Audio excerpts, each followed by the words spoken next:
Bom dia, turma. Tudo bem com vocês? Seguinte, a nossa aula hoje, ela vai ser dividida em duas tendências aí, né? Que veio em contrapartida do que havia, né, acontecido lá atrás, que seria o impressionismo. Dentro ainda da arte moderna, como eu disse para vocês lá, que o marco inicial do impressionismo foi, né, ou melhor, falei ao contrário, o marco inicial da arte moderna foi com o impressionismo, e o neoimpressionismo e o pós-impressionismo, ele vem com essas características aí iniciais, né, do que seria a arte que vai vir agora daqui por diante, digamos assim, tá? A nossa aula hoje, vocês vão estar, né, fazendo anotações. Também vou deixar disponível para vocês no portal do aluno, no e-mail de vocês, né? Aí vocês troquem mensagens ali, troquem, né, o PDF, alguma coisa assim, tá? E semana que vem, nós vamos trabalhar os pintores do neoimpressionismo, tá? Os pintores que fizeram grande referência aí dentro dessa tendência, né? Na verdade, assim, o neoimpressionismo, algumas literaturas, assim, alguns livros, eles trazem que é a mesma coisa que o pós-impressionismo. Mas o que ele vai diferenciar é uma técnica só que vai estar ligada à ideia do pontilhismo, do divisionismo, e os artistas que vão estar modificando um pouco o que eles achavam que não era necessário, digamos assim, que entra no pós-impressionismo, tá? Então é o que a gente vai estar vendo semana que vem sobre esses pintores aí, combinado? Então a gente inicia aqui, o neoimpressionismo, então ele vai se destacar, ele vai aparecer com a última exposição impressionista, tá? Foi um termo que foi cunhado por um crítico de arte, Félix Fénéon, lá em 1886, né? E diante disso, ele vai estar fazendo algumas interferências sobre o que era esse movimento, o que foi essa tendência artística para o meio desses artistas, né? Então, com essa última exposição do grupo impressionista, que aconteceu lá em 1886, né, que vai dar largada a esses artistas aí, tá? E dentro dessa exposição, o quadro que mais teve evidência foi esse quadro aqui, Um Domingo de Verão na Grande Jaté, de Georges Seurat. Aqui ele trabalha planos horizontais e planos verticais, e ele já expõe o que é a nova tendência aí do neoimpressionismo, que seria a ideia da técnica do pontilhismo, tá? Então aqui, ó, Georges Seurat então expõe figuras com corte geométrico, então todas elas parecem estar dentro de um plano geométrico. Apresenta como se fosse, parece ser manequins, tá? Construídos sobre um plano rigorosamente, né, com eixos horizontais e eixos, né, horizontais e eixos verticais, tá? Intervalos calculado entre uma figura e a outra figura, né, no caso, sombras formando ângulos retos. As sombras, então, elas não vai ser mais aquela ideia das sombras luminosas, ela vai possuir um ângulo bem reto. E a superfície pontilhada atesta uma fidelidade, um programa teórico apoiado nos avanços científicos da época, que seria essa questão do pontilhismo, tá? Ali, o rompimento com as linhas mestras do impressionismo, tá? Como assim as linhas mestras? Lá no impressionismo, a ideia vinha que não havia contorno nítido nas figuras. Aqui o contorno, ele volta em evidência, tanto é que você consegue ver as figuras bem nítidas, e essas figuras, né, elas vão estar destacando e colocando em segundo plano o fundo, né? Então já lá no impressionismo já não acontecia isso. Todas elas eram, parece, agrupadas, uma com a outra ali, tá? Então aqui vai ser uma grande diferença. Um acento colocado na pesquisa científica da cor, que dá origem ao chamado do pontilhismo, que seria a fragmentação da linha, né, a linha sobreposta uma em cima da outra ali, tá? E em destaque aqui as banhistas de Ansiers, que é uma obra que Georges Seurat vai fazer os seus experimentos, né? Aí os trabalhos se orientam com base em um método preciso. Trata-se de dividir os tons em seus componentes fundamentais, entrando assim a ideia da transparência. Enquanto lá no impressionismo utilizava sombras luminosas, aqui vai entrar a ideia da transparência, tá? As inúmeras manchas de cores puras que cobrem a tela são recompostas pelo olhar do observador. Com isso, recupera-se a unidade do tom, né? O tom volta a ter a cor.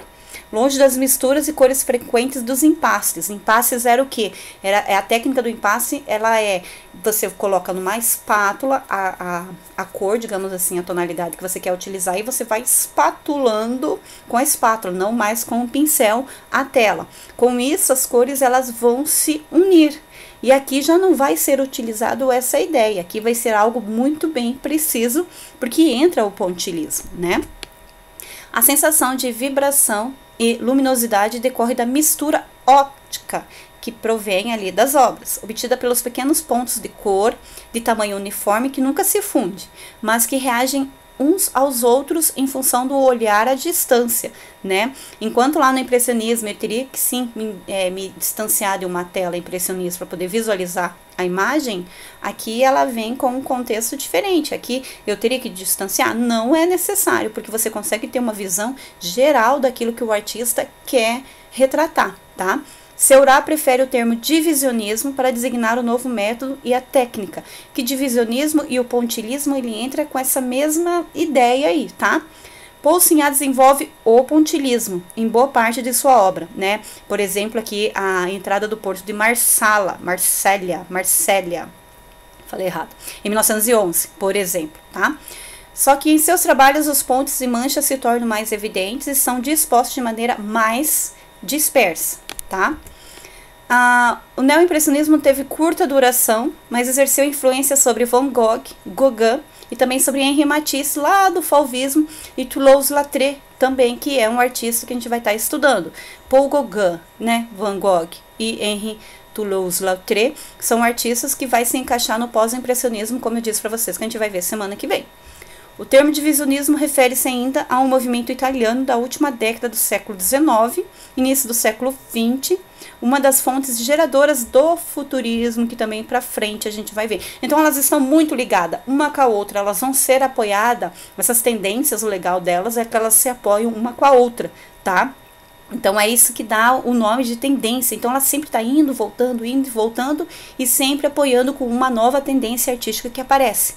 É possível pensar em ecos do pontilhismo nas pesquisas visuais contemporâneas, como a op art, que vocês lembram lá atrás, no ano que a gente já trabalhou op art, e como a arte cinética. Op art, a ilusão, a sensação de movimento. A arte cinética já não. A arte cinética, você tem a ideia, você vê que ela está em movimento. Por exemplo, um mobile, tá? Então, o pós-impressionismo, né? Como eu disse para vocês, o pós-impressionismo e o neo-impressionismo, algumas literaturas elas trazem os dois juntas, tá? Os dois juntos ali. Mas eu quis separar por essa questão do divisionismo e do pontilhismo, e agora não entra mais a ideia do pontilhismo nem do divisionismo, mas ela entra uma pincelada fragmentada e eles vão estar trabalhando mais a parte subjetiva da coisa. Eles vão pôr mais o sentimento nela, que é um precursor, digamos assim, do expressionismo, né?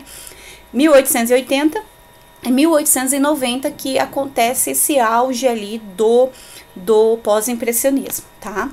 Então o pós-impressionismo abrange um período que vai desde a última exposição impressionista, né, como foi falado ali o Neo, em 86, os primeiros anos do século XX, com o surgimento das vanguardas artísticas, né? Embora tenha levado somente 2 décadas, o pós-impressionismo trouxe uma inovação artística bem significativa, que agora em diante vocês vão ver que ela vai estar muito apoiada a essa ideia desses artistas. Alguns artistas pós-impressionistas fizeram parte do impressionismo, no entanto deram outro rumo à sua arte, adotando novos valores como a exploração do uso da cor e da bidimensionalidade da pintura.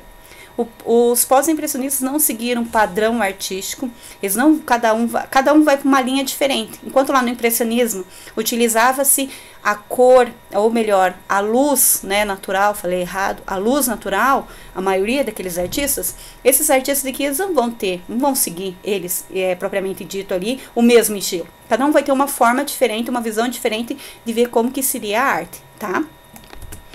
Então as características aqui, gente, esse é um retrato, ia falar autorretrato, um retrato de Van Gogh que Cézanne pintou, tá? Ele eu acho magnífico, divino essa pintura, utiliza ali giz pastel, tá? E a técnica ali é giz pastel sobre cartão, tá? Então as características principais ali que tá ligada a esse pós-impressionismo, né?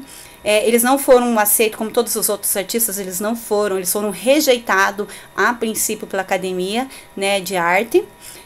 Também ali, uma vez eles não aceitam nesse Salão de Paris, eles criaram uma exposição, né, independente ali. Esses artistas decidiram criar uma exposição, né, sem estar ali cunhado com outros, aquela grande academia ali Salão de Paris, tá? A rejeição pelo júri acadêmico se deu principalmente pela diversidade presente no movimento, que nem eu disse. Ele não segue um padrão, né, somente ali, né, um padrão único. Cada artista vai seguir uma forma diferente, vai ter uma visão diferente da arte, tá? No entanto, alguns artistas utilizaram o rigor científico para fazer o uso das cores, onde surgiram o pontilhismo e o divisionismo, como a gente já viu lá, o neoimpressionismo, né?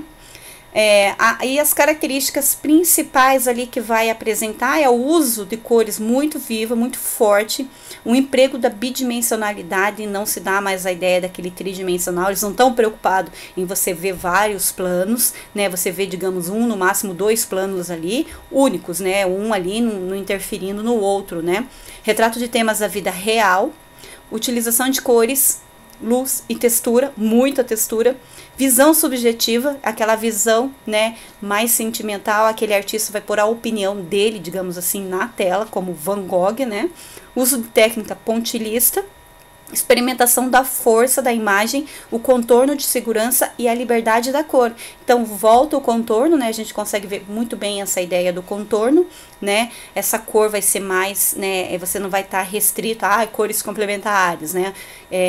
Não vamos utilizar o preto, mas vamos usar as cores complementares para dar sombras luminosas. Então, ela volta mais esse uso de toda a paleta de cor, tá?